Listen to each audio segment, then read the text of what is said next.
సహాయము చేయమని నా తండ్రి. అయ్యా వచ్చిన బంధుమిత్రులందరిని బట్టి నీకు స్తోత్రాలు నా తండ్రి. ఆయా సంఘస్థలను బట్టి నీకు వందనాలు నా ప్రభు.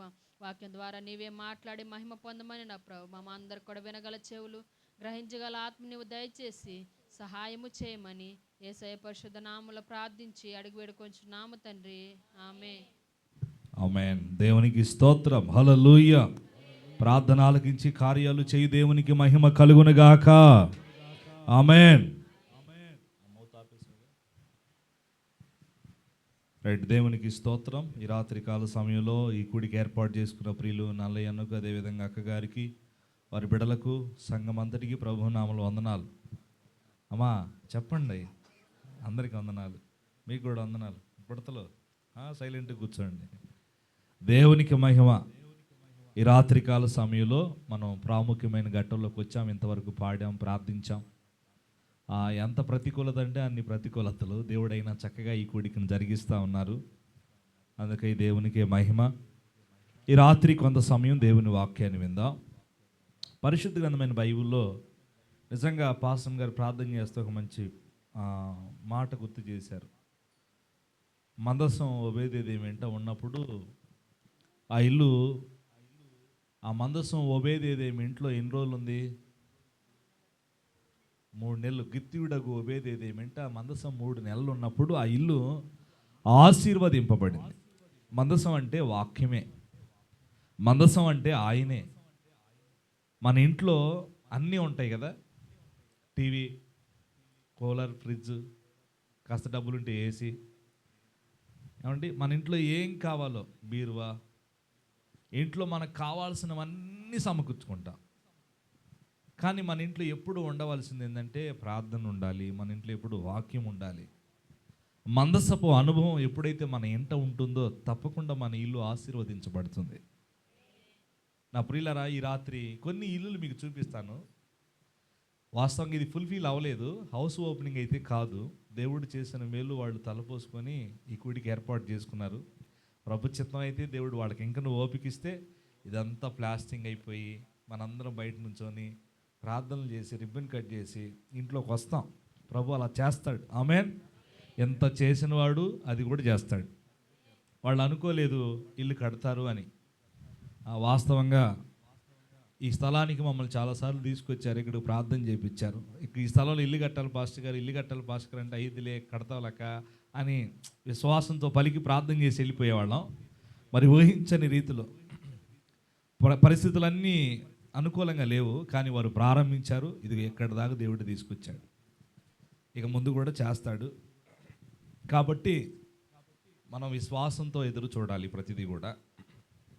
మీకు కొన్ని విషయాలు చూపిస్తాను. ఒకసారి రండి, సామెతల గ్రంథం 14వ అధ్యాయం త్వరగా చూడండి. సామెతల గ్రంథం 14వ అధ్యాయము 11వ వచనం చదువుకుందాం. 14వ అధ్యాయం. ఏ ఇల్లు అందరు గుర్తుపెట్టుకోండి, నేను మళ్ళీ అడుగుతాను, నాకున్న అలవాటు అది. భక్తిహీనుల ఇల్లు ఏమైపోద్ది? ఎవరి ఇల్లు బాగా వినాలి మీరు. భక్తిహీనుల ఇల్లు. భక్తిహీనులు అంటే ఎవరో కాదండి, ఒకప్పుడు ప్రభువుని నమ్ముకొని రక్షించబడి బాప్తిజమం తీసుకొని మందిరానికి వెళ్ళి బల్లను సమీపించి ఇప్పుడు అవన్నీ చేయకుండా ఉండేవాళ్ళే భక్తిహీనులు. వాళ్ళు భక్తులే, కాకపోతే కొంచెం భక్తిహీనతలోకి వెళ్ళిపోయారు, అంతే, ఇంకేం లేదు. ఇప్పుడు ఎవరి ఇల్లు అని చెప్తున్నాడంటే భక్తిహీనుల ఇల్లు అన్నాడు. భక్తిహీనుల ఇల్లు ఏమైపోద్ది అంటే నిర్మూలమైపోద్ది అన్న విషయం క్లియర్గా చెప్పాడు జ్ఞాని అయిన సొలొమోనే. తర్వాత అదే సామెతల గ్రంథం 15వ అధ్యాయం 25వ వచనం చదువు పాస్టర్. 15:25. ఇక్కడ ఇంకొక ఇల్లు ఉంది. ఎవరి ఇల్లు ఇది?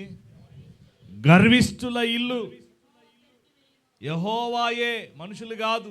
ఎవరో అసలు ఇల్లు కట్టాలంటే ఆయన, ఈ ఇల్లు తీసేయాలంటే ఆయనే. మీరు గమనించండి, ఈ రెండు ఇల్లులు చెప్పాను మీకు. ఒకటి భక్తిహీనుల ఇల్లు, అది ఏమవుతుందంటే నిర్మూలమైపోద్ది, కట్టబడదు. 2 అక్కడే చెప్పాడు, గర్విష్ఠుల ఇల్లు యెహోవా పెరికి వేస్తాడు. కొంతమంది ఇల్లు కట్టుకుంటారు కదా, ఈ ఇల్లు అంతా నేనే కట్టాను గర్విస్తూ ఉంటారు. ఆ లోన్ అంతా కట్టలేక, తెచ్చుకున్నదంతా కట్టలేక సీలేస్తారు. గుడ్డ కట్టి సీలేసి సాలే బాబు సర్దుకో. చివరికి వీళ్ళు ఎక్కడ చేరుతారంటే అద్దెళ్ళలోకి చేరుతారు. మరి అంతది కట్టుకొని గర్వించావుగా అంటే, గర్విష్ఠుల ఇల్లు యెహోవాయే పెరికివేస్తాడు. క్లియర్గా చెప్పాడు, సొలొమోనే చెప్పాడు. భక్తిహీనుల ఇల్లు నిర్మూలమైపోద్ది, గర్విష్ఠుల ఇల్లు పెరికివేయబడింది. దానియేలు గ్రంథం ఒకసారి తీయండి. దానియేలు గ్రంథం 3వ అధ్యాయము 29వ వాక్యం ఒకసారి. నెబుకద్నెజర్ రాజు పలుకుతాడు ఈ అద్భుతమైన మాట. దానియేలు గ్రంథం 3వ అధ్యాయం 29వ వచనం చదువుకుందాం. కాగా ఎవరైనా రాజుగారు ఒక శాసనాన్ని నియమిస్తున్నాడు. ఏంటి ఆ శాసనం? ఏదనగా ఈ విధముగా.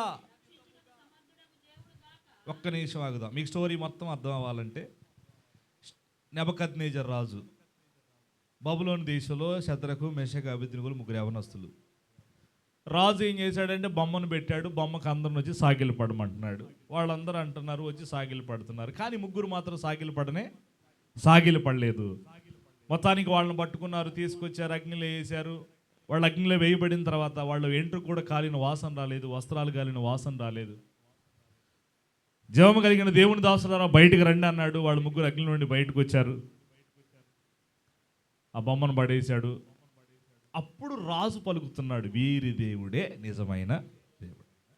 రాజు చెప్తున్నాడు ఏమని తెలుసా? ఈ విధముగా రక్షించడానికి సమర్థుడగు దేవుడు ఇక లేడు. ఈ విధంగా రక్షించే దేవుడు ఎవరైనా ఉన్నారంటే ప్రభు అయిన యేసుక్రీస్తు వారు ఒక్కరే. ఆమేన్. రక్షించేది ఎవరు? ఆయన ఒక్కడే కదా. తప్పించేది ఎవరు? ఆయన ఒక్కడే కదా. కాపాడేది ఎవరు? ఆయన ఒక్కడే కదా.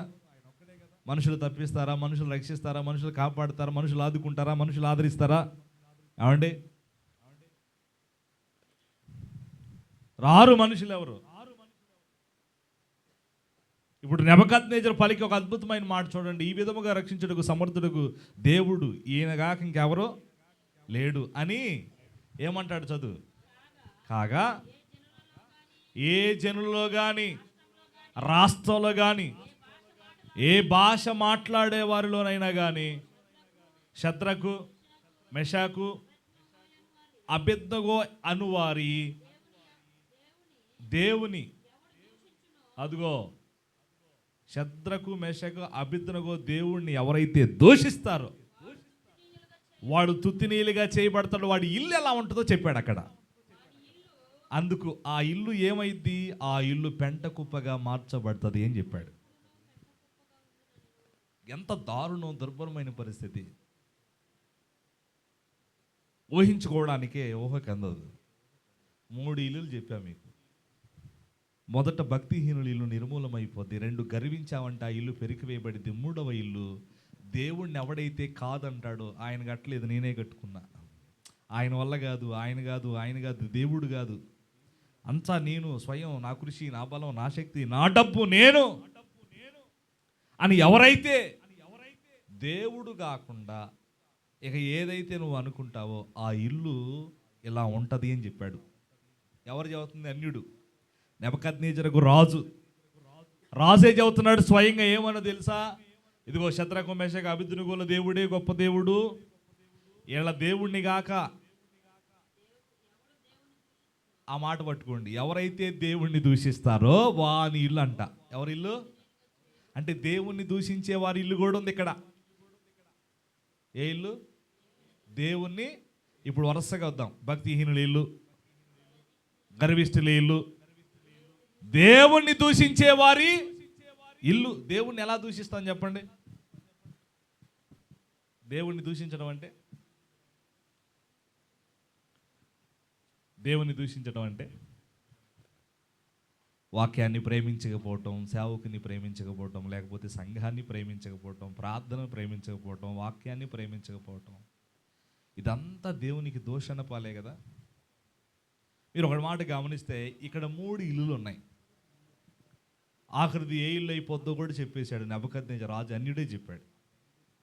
ఒకరోజు యాకోబు ఒక మంచి పని చేశాడు. ఆ యాకోబు ఒకసారి చూద్దాం, ఆ మాట కూడా చూద్దాం ఒకసారి. ఆదికాండానికి రండి ఒకసారి, 33వ అధ్యాయం. ఆదికాండం 33వ అధ్యాయం.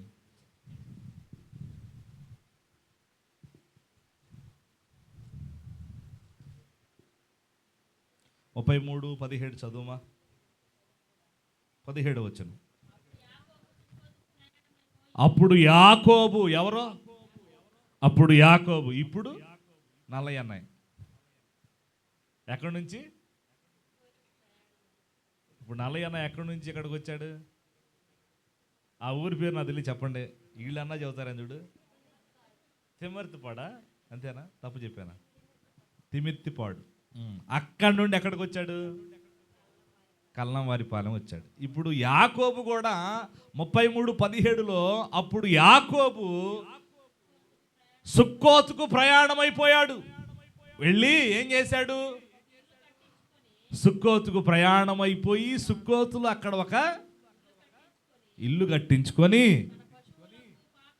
ఇదిగో పక్కన పరదా కూడా వేసాడు. దేనికి? పశువులకి. యాకోబు కూడా అదే చేశాడు. సుక్కోతుకు ప్రయాణం వెళ్ళి ఆ సుక్కోతులు ఒక ఇల్లు కట్టుకొని పశువులకు పాకలు వేయించాడట యాకోబు. నాకు ఒక ఇల్లు కావాలి, నేను నా భార్య పిల్లలు నివాసం చేయడానికి ఒక మంచి ఇల్లు కావాలని మరి నల్లయ్యన కొన్ని సంవత్సరాల నుంచి కట్టాలనుకుంటున్నాడు. అయిద్దా? దేవుడు కట్టాలా? ఆమేన్. ఎవరు కట్టాలి? మరి యాకోబు సుక్కోతుకి వెళ్ళి అక్కడ ఒక మంచి ఇల్లు కట్టుకున్నాడు.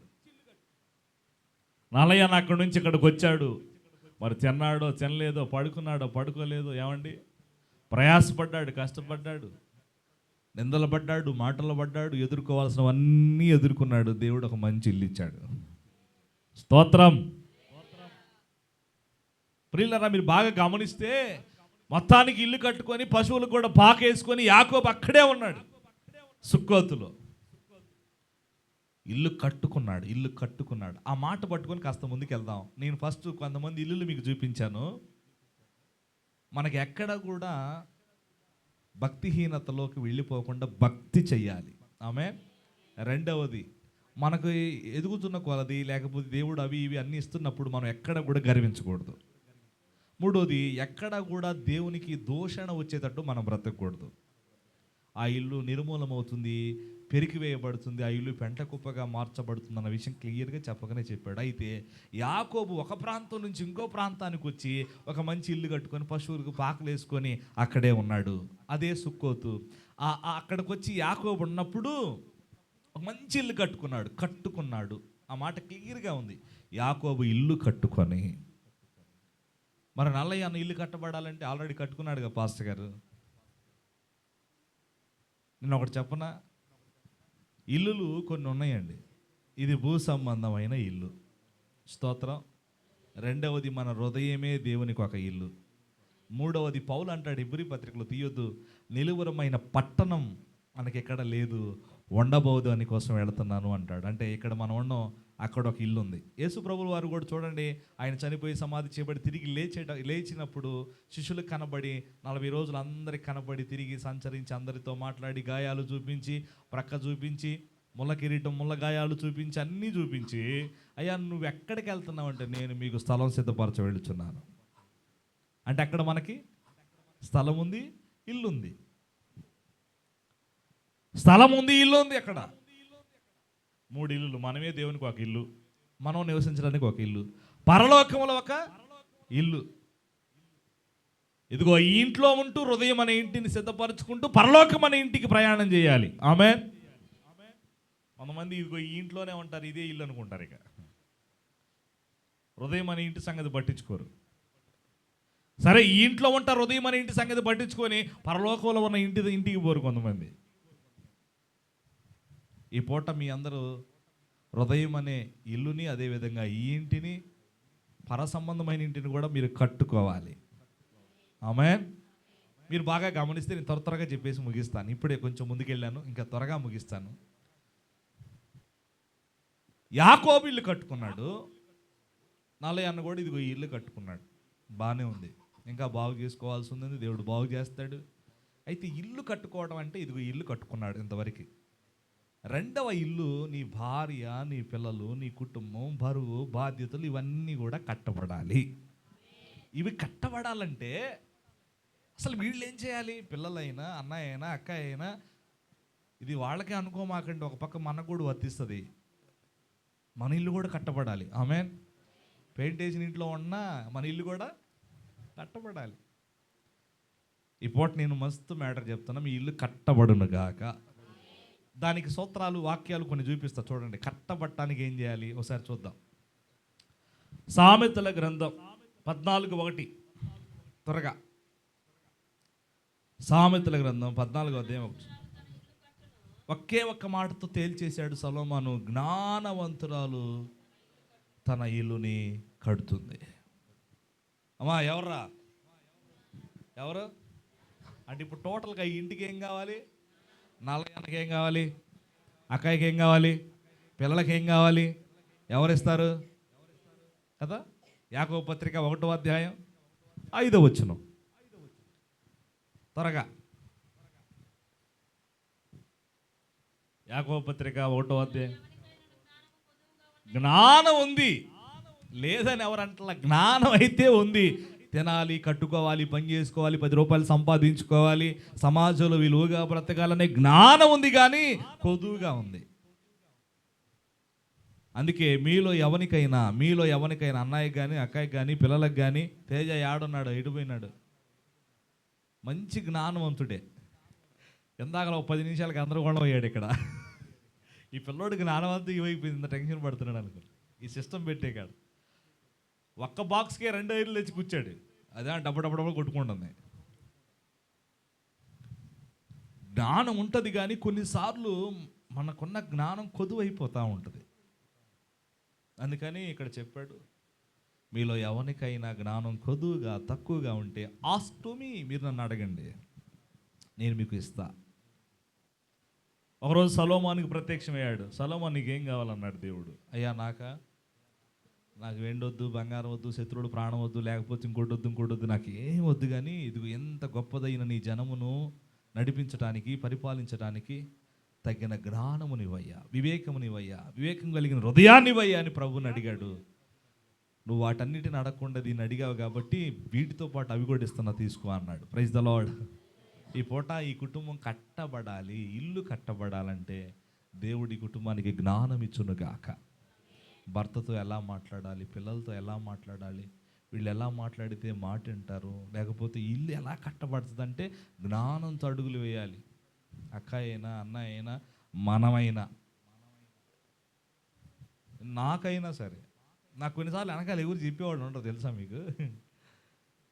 వెనకాల అమ్మ నాన్న ఉంటే నేను తప్పటాడుగా వేస్తుంటే చెబుతారు, రే ఎట్లా చేసుకోవాలి, ఫ్యామిలీని బ్యాలెన్స్గా, కాపురం జీవితం ఎట్లా ఉండాలని వెనకాల ఎవరైనా పెద్దోళ్ళు నుండి చెబుతారు. మరి ఎవరు చెబుతారు? చదువుతూ ఉంటే కూర్చొని ఇదే చెప్తుంటుంది.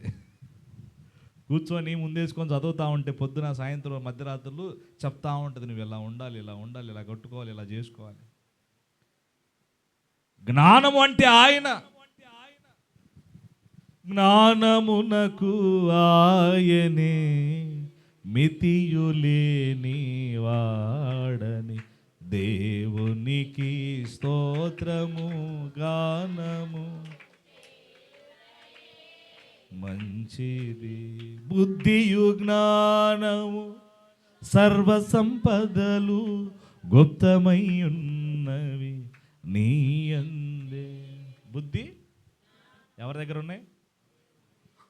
అందుకే ఆయన దగ్గరకు వచ్చి ఆయన అడిగితే తను అడుగు వారిని ఎంత మాత్రం త్రోసివేయక ధారాళముగా దయచేస్తాడు. ఏంటిదంటే జ్ఞానం. సో ఈ కుటుంబానికి, పిల్లలకి, అక్కకి, అన్నకి దేవుడు మంచి జ్ఞానమునిచ్చి ఈ కుటుంబాన్ని కట్టునుగాక. విశ్వాసంతో ఒక సేవకునిగా నేను పలుకుతా ఉన్నాను, ఈ కుటుంబం ఎప్పటికైనా కట్టబడుతుంది. ఎక్కడ కట్టబడాలి? దేవునిలో, సంఘంలో, పరిశుద్ధుల మధ్యలో, ప్రార్థనలో, వాక్యంలో, సంఘంలో, మంచి సాక్ష్యంలో ఈ కుటుంబం కట్టబడాలి. అక్క యొక్కదే బాప్తీసం తీసుకొని, అన్న యొక్కడే బాప్తీసం తీసుకొని, ఆ పిల్లలు మాత్రమే వచ్చి, నేను దైవాలరావులు సేవ చేసేటప్పుడు ఒక చెల్లి ఏడుస్తున్నా కాడికి వచ్చి, ఏందమ్మా అని అంటే, అన్నయ్య ఏం లేదు, నేను బాప్తీసం తీసుకున్నాను, నా చెల్లి బాప్తీసం తీసుకుంది, అమ్మ తీసుకుంది, నేను తీసుకున్నాను, మా నాన్న బాప్తీసం తీసుకోవాలి, నా చెల్లి బాప్తీసం తీసుకోవాలి అని ఏడుస్తుంది, బోర్ని ఏడుస్తుంది ఆ పిల్ల. ఈ ఏడుపు ఏదో నా దగ్గర కంటే నేను వింటాను, నీ ఏడుపు బాధ కలిగిద్ది నాకు కూడా, ఇంకెద్దరం కూర్చొని ఏడవాలి. నువ్వు వెళ్ళి దేవుని దగ్గర కూర్చొని ఏడ్చావనుకో, ఆయన సమాధానం ఇస్తాడు, ఆయన జవాబు ఇస్తాడు, ఆయన మారుస్తాడు. పోమ్మా, నువ్వు వెళ్ళి దేవుని దగ్గర ఏడు. ఒక తండ్రి రక్షించబడాలని వాళ్ళ కూతురు ఎంతగా ఏడుస్తుంది. అమ్మ, మీకు కూడా మనసు కలగాలి. నా తల్లి నా తండ్రి ఎంత కష్టపడుతున్నారు ప్రభు, మాకు కూడా జ్ఞానంతో అడుగులు వేయడానికి సహాయం చేయ ప్రభు. నిజంగా జ్ఞానం అనేది చాలా విలువైంది. జ్ఞానము అంటే యేసుక్రీస్తే. ఆయన మనకు కావాలి. ఆయన మనలో ఉంటే, మన ఇంట్లో ఉంటే ఆ జీవితం, ఆ కుటుంబం, ఆ లైఫ్ వేరుగుంటుంది. నేను ముగింపులోకి వస్తున్నాను. ఇల్లు కట్టబడాలి. యాకోబు సుక్కోతుకు వచ్చి ఒక మంచి ఇల్లు కట్టుకొని పశువులకు పాకలు వేసుకున్నాడు. ఇల్లు కట్టుకున్నాడు యాకోబు. ఇల్లు కట్టుకోవడానికి కావాల్సిన ప్రధానమైనది జ్ఞానం కావాలి. ఆమేన్. తర్వాత వాక్యాలు ఒకసారి చూడండి, నేను ముందుకు వెళ్తాను. హెబ్రీ పత్రిక 3వ అధ్యాయం 6వ వచనం. అదే యాకోబు పత్రిక తర్వాత ఉంటే చూడండి. హెబ్రీ పత్రిక 3వ అధ్యాయము 6వ వచనం. అయితే క్రీస్తు కుమారుడై ఉండి ఆయన ఇంటి మీద నమ్మకముగానున్నాడు. ధైర్యమును రెండు చెప్పాడు. ధైర్యము, నిరీక్షణ, ఉత్సాహమును తుదమట్టుకు స్థిరముగా చేపట్టిన యెడల మనమే ఆయన ఇల్లు అన్నాడు. అక్కడ ఒక మంచి మాట చెప్పాడు. అయితే క్రీస్తు కుమారుడై ఉండి ఆయన ఇంటి మీద నమ్మకంగా ఉన్నాడంట. ఇల్లు కట్టబడాలంటే మొదట జ్ఞానం ఉండాలి. 2 లేఖనం సాక్ష్యం ఇస్తుంది. ఇల్లు కట్టబడాలంటే నమ్మకత్వం ఉండాలి. ఏముండాలి చెప్పండి? ఏముండాలి? బయట ఉన్న వాళ్ళు చెప్పండి పెద్దలారా, ఏముండాలి? నమ్మకత్వం ఉండాలి. ఈ రోజుల్లో ఏ ఇంట్లో చూసినా భార్య భర్తను నమ్మలేని పరిస్థితి, భర్త భార్య నమ్మలేని పరిస్థితి, కడుపును పుట్టిన పిల్లలను నమ్మేదానికి లేదు. ఈ ఫోన్లు వచ్చినాయిగా, ఏం ఫోన్లు? పనికి మాలిన ఫోన్లు అని కొన్ని సందర్భాల్లో పనికొచ్చేవైనా చాలా వాటికి పనికి మాలిన వాటి కోసం ఎక్కువగా వాడుతుంటాం. నాకు తెలిసి నా ఫోన్లో సాధ్యమైనంత వరకు దేవుని పని కొరకైతే ఖర్చు అయిపోవాలి. అందుకే మీ ముందు ఇవన్నీ పెడుతుంది ఎందుకు అనుకుంటున్నా? చిన్నతనం కోసం కాదు, దీన్ని కూడా ఉపయోగించుకొని 4 మాటలు ఎవరికి చేరాలి. ఫేస్బుక్లోనే 6500 మంది చూస్తారు మన వీడియోస్. 6500 మంది ఫాలో అవుతారు మనల్ని. మనం పాడే పాటలు, చెప్పే వాక్యాలు. ఇప్పటికి యూట్యూబ్లో 1500 మంది దాకా ఉన్నారు. వాళ్ళు కూడా చూస్తూ ఉంటారు, ఎక్కడెక్కడి నుంచో చూస్తూ ఉంటారు. నా బాధ ఏంటంటే ఒక్క మాట వాళ్ళకి తగిలినా చాలు, ఒక్క మాట చేత వాళ్ళు ప్రేరేపించబడ్డా చాలు. నేను అంటాను, ఎవరిని నమ్మటానికి లేదు ఈ ఫోన్లు వచ్చిన తర్వాత. నేను అంటాను, క్రీస్తు కుమారుడై ఉండి తండ్రి ఇంటి మీద నమ్మకంగా ఉన్నాడు. తేజ ఎక్కడున్నాడో, ఇది తేజకి వర్తించింది, చాలా వర్తించింది. తండ్రి ఇంటి మీద, తండ్రి ఇంట్లో లేనప్పుడు తండ్రి ఇంటి మీద నమ్మకంగా ఉండాలి. ఎలా ఉండాలి? ఇల్లు కట్టబడాలంటే అందరికి ఒకరి మీద ఒకరికి ఏముండాలి? నమ్మకం ఉండాలి. మా పాసముని ఇంట్లో వదిలేశాను, పిల్లల్ని ఇంట్లో వదిలేశాను, నేను కోటం చేయడానికి ఆ పేట అవతల ఏదో ఊరు పోయాను 40 కిలోమీటర్లు. పోయిన కాడి నుంచి కోటం యావగానే ఇంటికాడ ఈ పిల్ల ఎట్టుందో, ఏం ఎట్టుందో, ఏం చేస్తుందో, తలుపు వేసుకుందో లేదో, లోపల గడి వేసుకుందో లేదో, ఇంకా ఆడే ఉండేది ఇంటికి వస్తే పోయిదిగా. అర్థమవుతుందా? అంటే నాకేముంది అమ్మ మీద నమ్మకం? ఏముంది? నమ్మకం లేదు. ఇల్లు కట్టబడాలంటే నమ్మకత్వం ఉండాలి. చాలామందికి అది లేదండి. అందుకే ఇల్లులు కట్టబడుతున్నాయా అంటే కట్టబట్టలేదు కాదుగా, కోర్టు దాకా వెళ్తున్నాయి, డివైస్ దాకా వెళ్తున్నాయి, విడాకుల వరకు వెళ్తున్నాయి. ఈ పూట ఈ ఇల్లు కట్టబడాలి. ఎక్కడ అంటే సంఘంలో, క్రీస్తులో, ప్రార్థనలో, భక్తిలో. ఈ ఇంట్లో ఒకరి పట్ల ఒకరికి నమ్మకంగా ఉందురుగాక. ప్రభు చెప్పాడు, అది మరణం వరకు నమ్మకంగా ఉండు నేను నీకు. బా, ఏ కిరీటం? కిరీటాన్ని ఇంగ్లీష్లో ఏమంటారు? ఏమో, తుస్, స్తోత్రం. జీవం అంటే ఏమో. నమ్మకంగా ఉండండి. ప్రకటన గ్రంథంలోనే ఒకసారి కిరీటాల గురించి చెప్తాలే, మన సబ్జెక్ట్ అది కాదని. జీవ కిరీటం ఇస్తాడు. ప్రియులారా, ఒకరి పట్ల ఒకరి పట్ల తమ్ముడిని నమ్మాలి, అక్కని నమ్మాలి, తల్లిని నమ్మాలి, తండ్రిని నమ్మాలి. ఒకరి పట్ల ఒకరికి నమ్మకత్వం ఉంటే ఖచ్చితంగా ఈ ఇల్లు కట్టబడుతుంది. ఆమేన్. భార్య భర్తల నమ్మకత్వం ఉండాలి. సేవకుని నమ్మాలి, దేవుని నమ్మాలి, ప్రార్థన నమ్మాలి, వాక్యం నమ్మాలి. అందుకే నమ్ముట నీ వలనైతే సమస్తము సాధ్యమని, నిన్ను నమ్ము వారికి సిగ్గు కలుగనేరదని. ఎవరు నమ్మాలి మనం? అసలు నమ్మాల్సిన ఆయన పక్కన పెట్టి నమ్మని వాళ్ళందరూ నమ్ముతుంటాం కదా. ఇప్పుడే వచ్చాను, ఎమ్మటే వచ్చాను అంటారు. వాళ్ళకి అడ్రస్ కూడా దొరకదు. నువ్వు ఫస్ట్ నాకు ఒక 50,000 పంపించు, నీకు ₹1,00,000 ఇస్తానంటారు. ఇలా 1,00,000 వస్తాయి, ఈ ముందు 50,000 ఇచ్చేస్తారు ముందు. ఎందుకు? 1,00,000 వస్తే 50 పోతే 1,00,000 వస్తాయి అని. ఒట్టిదే వాడి దగ్గర ఆ 50,000 కూడా లేవు, నువ్వు ఇస్తే తీసుకొని పోదామని వాడున్నాడు. అంటే ఎవరు నమ్ముతున్నారంటే, ఏమంటే డబ్బులు ఇస్తామనే వాడిని నమ్ముతున్నారు, మోసం చేసేవాడిని నమ్ముతున్నారు, నయవంచన చేసేవాడిని నమ్ముతున్నారు. నేను ముగింపులోకి వస్తున్నాను. ఈ ఇల్లు కట్టబడుంటే జ్ఞానం ఉండాలి, ఇల్లు కట్టబడి ఒకరి పట్ల ఒకరికి నమ్మకత్వం ఉండాలి. ఒకసారి అపోస్తుల కార్యం తీయండి, ఆ మాట కూడా చెప్పి ప్రార్థన చేస్తాను నేను. అపోస్తుల కార్యం 18వ అధ్యాయం 7వ వాక్యం. అపోస్తుల కార్యం 18:7. బయట చాలామంది ఉన్నారా? 18వ అధ్యాయము 7వ వాక్యం. అపోస్తుల కార్యములు 18. ఎవరు వెళ్ళారు అంటే పౌలు గారు. చూడు, అక్కడి నుంచి వెళ్ళి 18:7. అక్కడి నుంచి వెళ్ళి దేవుని యందు భక్తి గల తీతియు యుస్తు అని ఒకని ఇంటికి వచ్చెను. అతని ఇల్లు ఎలా ఉందో ఒకసారి చూడండి. అతని ఇల్లు ఎలా ఉందంట? అతని ఇల్లు, ఆ మాట పట్టుకోండి, అతని ఇల్లు సమాజ మందిరమును ఆనుకొని ఉండును. ఎవరి ఇల్లు చెప్పండి? ఎవరి ఇల్లమ్మా? ఏమేం చదివిందో మరి ఆమె చవట్లా, మీరేమన్నారో మీరు చవట్లా. ఇది చెబితే అయిపోయింది, ప్రార్థన చేసుకుందాం. చెప్పండి, ఎవరి ఇల్లమ్మా? యుస్తు అని చెప్పండి. ఏదే ఇసుక యుస్తు. ఇతను ఎలా ఉంట? అతని ఇల్లు సమాజ మందిరమును, మందిరానికి ఇల్లు ఆనుకొని ఉందంట. మందిరం పక్కనే, మందిరానికి ఆనుకొని ఇల్లు ఉంది. ఇది ఆత్మీయ పరిపక్వతలో తీసుకుంటే, మనమే దేవునికి ఇల్లు కనుక మన ఇల్లు ఎప్పుడు మందిరాన్ని ఆనుకొని ఉండాలి. అక్కడ మందిరం ఉంది, ఇతని ఇల్లు కూడా మందిరానికి ఆనుకునే ఉంది. కానీ మనమే దేవునికి ఒక ఇల్లు కనుక మన ఇల్లు, హృదయం అనే ఇల్లు ఎప్పుడు మందిరానికి ఆనుకొని ఉండాలి. బాధ వచ్చినా, రోగం వచ్చినా, కష్టం వచ్చినా, నష్టం వచ్చినా, ఏ పరిస్థితుల్లోనైనా మందిరాన్ని ఆనుకొని ఉండాలి.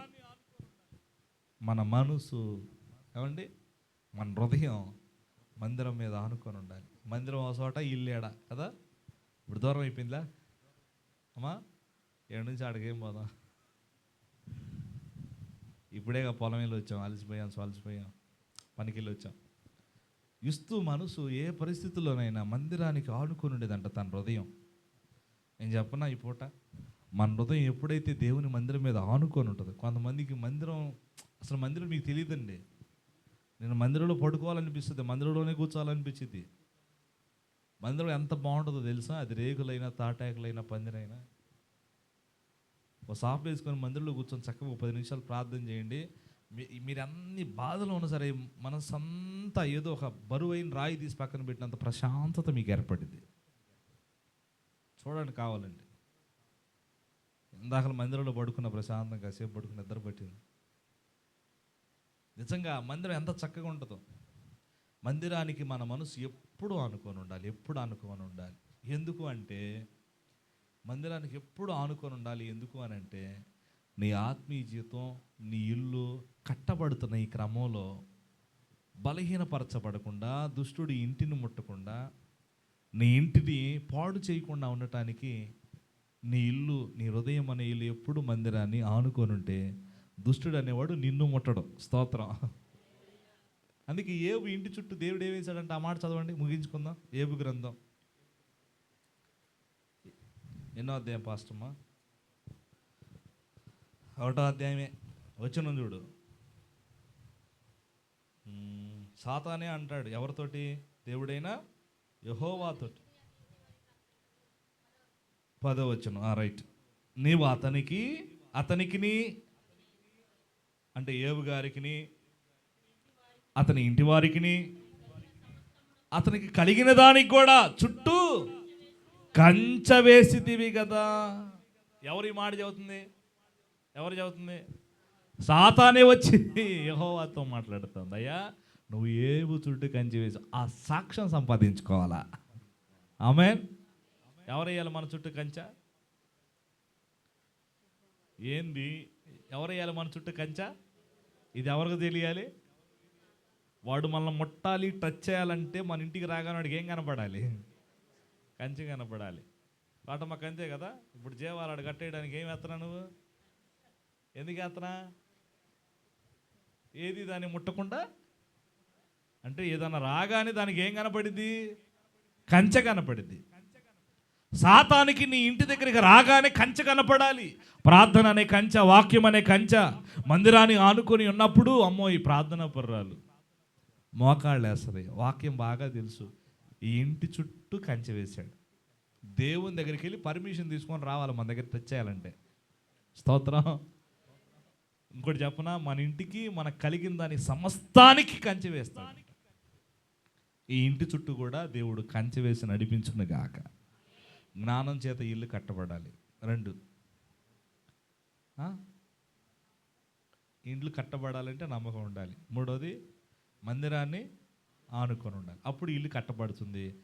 ఇల్లు మందిరాన్ని ఎందుకు ఆనుకొని ఉండాలంటే ఇదిగో దేవుడు మన ఇంటి చుట్టూ కంచె వేయకపోతే, కాపుదల వేయకపోతే సాతాను మనల్ని టచ్ చేస్తాడు. కనుక దేవుడు మనల్ని కంచె వేసేటట్టుగా మనం ఆయనకు బ్రతకాలి. ఎప్పుడైతే మనం ఇలా జీవిస్తామో మన ఇల్లు కట్టబడుతుంది, ఆత్మీయ జీవితంలో ఎదుగుతాం. కనుక ఈ కుటుంబం మనస్ఫూర్తిగా ఈ పూట భక్తిహీనుల ఇల్లు నిర్మూలమవుతుంది, గర్విష్ఠుల ఇల్లు పెరికివేయబడుతుంది, దేవుని దూషించేవని ఇల్లు పెంటకుప్పగా మార్చబడుతుంది. కనుక ఈ పూట భక్తి కలిగిన ఇల్లుగా ఇల్లు మార్చబడునుగాక. గర్వించకుండా ప్రభుని ఎప్పుడు స్తుతించునుగాక. 3వది దేవుని దూషించకుండా వీరి బ్రతుకులను బట్టి, జీవితాలను బట్టి దేవునికి మహిమొచ్చేటట్టు బ్రతుకుదురుగాక. ఆమేన్. జ్ఞానాన్ని ప్రభు ఇచ్చి, 2వది ఈ కుటుంబంలో నమ్మకత్వాన్ని కలుగజేసి, ఫైనల్గా ఎప్పుడు మందిరాన్ని ఆనుకునే మనసు ఈ బిడలకిచ్చి దేవుడు ఈ ఇంటి చుట్టూ కంచె వేసి నడిపించి బలపరుచునుగాక. ప్రార్థన చేద్దాం. కళ్ళు మూయండి. కొద్ది మాటలు దేవుడు ఈ కుటుంబంలో ఆశీర్వాదకరంగా మార్చునుగాక. ప్రార్థన, అందరూ ప్రార్థన చేద్దాం. 2 మాటలు అందరూ ప్రార్థన చేద్దాం. సంఘ ప్రార్థన బలమైంది కదమ్మా. 2 మాటలు ప్రార్థన చేయండి ఆ కుటుంబం కోసం. ఇంకా బలపరచాలి. ఇదిగో తలుపులు తీసుకొచ్చుకోవాలి, ప్లాస్టింగ్ చేసుకోవాలి, కొన్ని పనులు ఆగిపోయినాయి. దేవుడే బలపరచాలమ్మా, దేవుడే బలపరచాల. ఇదంతా దేవుని కృప వలనే కలిగింది, వారి బలం శక్తి వలన కలిగింది కాదు. యెహోవా ఇల్లు కట్టించని ఎడల దాన్ని కట్టేవారి ప్రయాస వ్యర్థం. నిజమే, దేవుడే కట్టాడు. ఇది దేవుడే కట్టాడు, ఆయన పూనుకున్నాడు. ఇది నిజంగా ఆయన వల్లే కలిగింది. ఇది వాళ్ళు కూడా అనుకోలేదు. ఎంత చేసిన వాడు మిగిలింది కూడా చేస్తాడు. ప్రార్థన చేద్దాం. అయ్యా నల్లయ్య నన్ను దర్శించు, మీ కుమారుని కూడా రక్షించు, మారు మనసు దయచేయి, మందిరానికి నడిపించు, పాపాలు ఒప్పుకునే మనసు దయచేయి. అయ్యా అక్కను బట్టి వందనాలయ్యా. ఈ కుమార్తెని కూడా దర్శించండి. ఈ మొదలు చాముల యజమానిని ప్రాణం కొరకు, బిడ్డల క్షేమం కొరకు ప్రార్థించే తల్లిగా, భార్యగా మార్చునాయన. అయ్యా ప్రభా, తల్లిని తండ్రిని అర్థం చేసుకోగలిగే పిల్లలను మీరు మార్చండి అయ్యా. అయ్యా రామాన్ని బట్టి స్తుతిస్తున్నాను. బిడ్డకు మంచి భవిష్యత్తు నీవు, నాన్సీని బట్టి వందనాలు, బిడ్డను కూడా మీరు బలపరచండి. తేజాన్ని బట్టి వందనాలు, బిడ్డకు కూడా మంచి భవిష్యత్తునివ్వండి అయ్యా. అయ్యా ఇదిగో ఈ కుటుంబం నీ భోజనపు బల్ల చుట్టూ ఒలీవ మొక్కల వలె ఉందురుగాక, ఫలించడి కొమ్మగా మార్చబడుదురుగాక. అయ్యా భక్తిహీనుల ఇల్లు ఏమైపోతుందో, గర్విష్ఠుల ఇల్లు ఏమైపోతుందో, నిన్ను దూషించే వాని ఇల్లు ఏమైపోతుందో మాట్లాడావు ప్రభువా. ఈ రాత్రి యాకోబు సుక్కోతుకు వచ్చి అక్కడ ఇల్లు కట్టుకొని పశువులకు పాకలు వేశాడు. యాకోబు ఇల్లు కట్టుకున్నాడు. ఇల్లు కట్టబట్టడానికి మా జీవితంలో నాయన జ్ఞానం అవసరం అయ్యా, నమ్మకత్వం అవసరం. ఇల్లు కట్టబట్టడానికి నీ మందిరాన్ని ఆనుకునే మనసు ప్రతి ఒక్కరికి కలుగునుగాక నాయన. ఎవరి మనసు నీ మందిరానికి దూరంగా ఉందో మీకు తెలుసయ్యా. ఏ భార్య భర్తల మధ్య ఏ ఇంట్లో నమ్మకత్వం లేదో మీకు తెలుసు ప్రభువా. అయ్యా, ఏ ఇంట్లో జ్ఞానం లేదో మీకు తెలుసయ్యా. మా సంఘాన్ని బట్టి కూడా ప్రార్థన చేస్తా ఉన్నాను. పైకి చక్కని ఇంట్లో ఉంటున్నా అయ్యా, ఎన్నో కుటుంబాలు కట్టబడలేని స్థితిలో ఉన్నాయి, గందరగోళంగా ఉన్నాయి, సమాధానం లేని పరిస్థితుల్లో ఉన్నాయి, సంతోషం లేని పరిస్థితుల్లో ఉన్నాయి. ప్రభువా నీకు వందనాలంటూ అందరం ప్రార్థన చేద్దాం. ప్రేమాస్వరూపి నమ్మదగిన యేసయ్య, కృపాసతి సంపూర్ణుడా, సర్వాధికారి, నిరంతరమును స్తోత్రార్హుడా, నీ బంగారు పాదాలు పట్టుకొని ఈ రాత్రి ప్రార్థన చేస్తా ఉన్నా. ఇదిగో మేము నిలబడిన ఈ స్థలము యేసునామములో పరిశుద్ధపరచబడును గాక. సాతాను అంధకార దురాత్మశక్తుల కార్యాలన్నీ కూడా యేసునామములో తొలగిపోవును గాక. నీ సన్నిధి ఏలుబడి చేయనట్లు సహాయం చేయండి. ప్రతి గదిలో నీ రక్త ప్రోక్షణ అనుగ్రహించండి. ఈ స్థలం అంతటి మీరు అభిషేకించండి అయ్యా. ఏ పురుగు ముట్టకుండా సహాయం చేయండి అయ్యా. ఈ కుటుంబాన్ని మీరు బలపరచండి, మేలు చేయండి. అక్కడ బిడ్డలను కుటుంబాన్ని మేలుతో నింపండి. వారి తల్లి గారిని తండ్రి గారి మీద దర్శించండి, బలపరచండి. అత్తమామలకు తోడై ఉండండి అయ్యా. మేలు చేయమని వేడుకుంటున్నాను అయ్యా. తోబుట్టులకు మీరు తోడుగా ఉండండి, రక్షించండి. మా సంఘాన్ని గ్రామాన్ని బట్టి కూడా స్తుతిస్తున్నాను. మేలే చేయమని వేడుకుంటున్నాను. ప్రతి ఇల్లు కట్టబడును గాక, ప్రతి ఇల్లు సంఘములో కట్టబడును గాక, ప్రతి ఇల్లు ప్రార్థనలో కట్టబడును గాక, ప్రతి ఇల్లు అయ్యా వాక్యములో కట్టబడును గాక. అలా చేసి నడిపించమని మహిమ ఘనత ప్రభావాలు నీకు ఆరోపిస్తున్నాను.